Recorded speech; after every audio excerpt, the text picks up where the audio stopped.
to Daily Wildcat Sports. I'm Alec White alongside Mark Lawson. And for the second consecutive game, back to back, we streaking. Arizona men's basketball has won another game. Today they beat Stanford 70-54.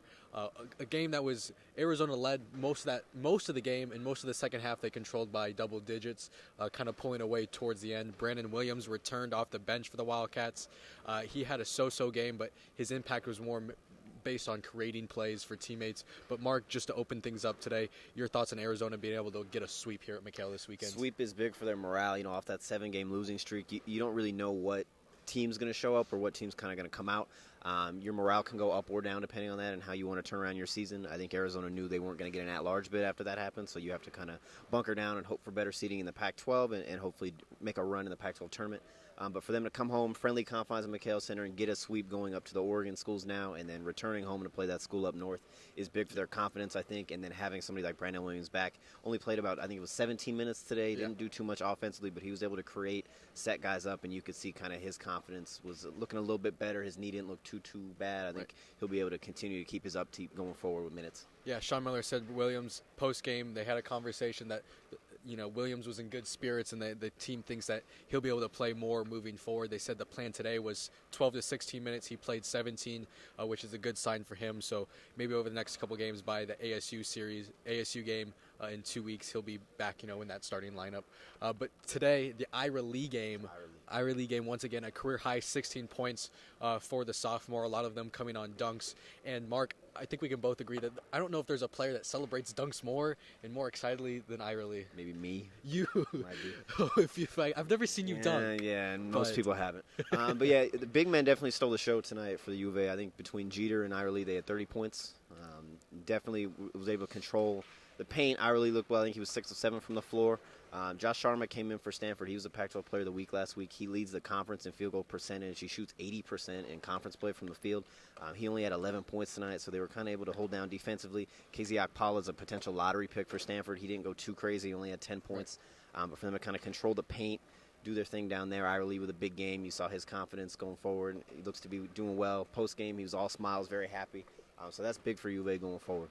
Another guy for Stanford that U of A held in check was Cormac Ryan, one of the better three-point shooters in the conference. 1 of 9 from the floor, and then 1 of 7 from three-point range. Arizona being able to kind of control Stanford from the three-point line really, I think, separated them in the second half.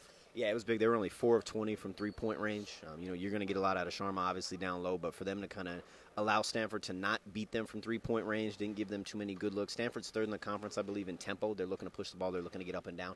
So only 54 points out of them is a good sign for an Arizona defense that had been kind of up and down, starting to show stretches, but, only 54 points is definitely a good sign.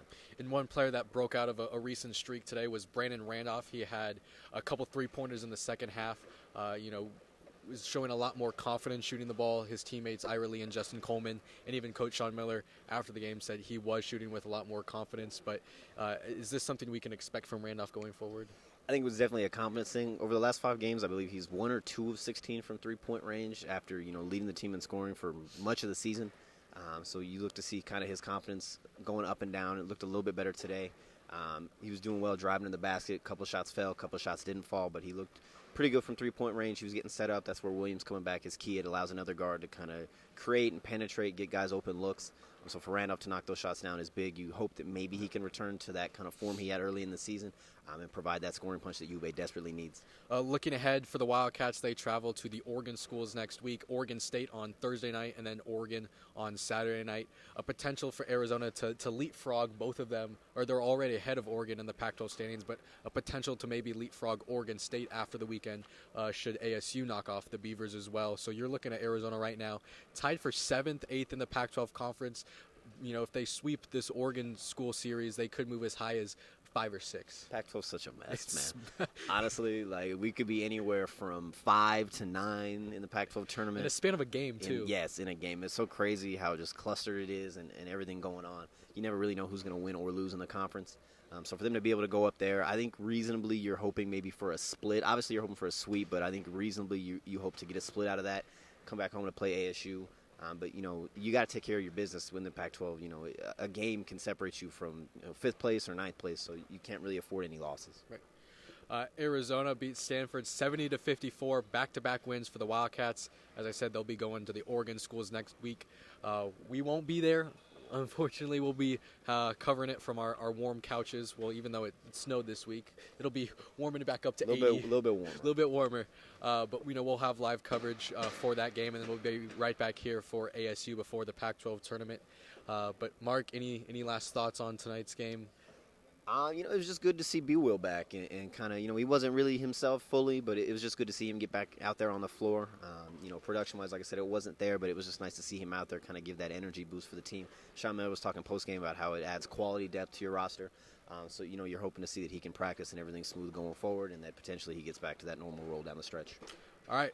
Alec White, Mark Lawson signing off. We got one more game for the McHale Center, and then we'll see you guys in Vegas. But until then, take care and good night.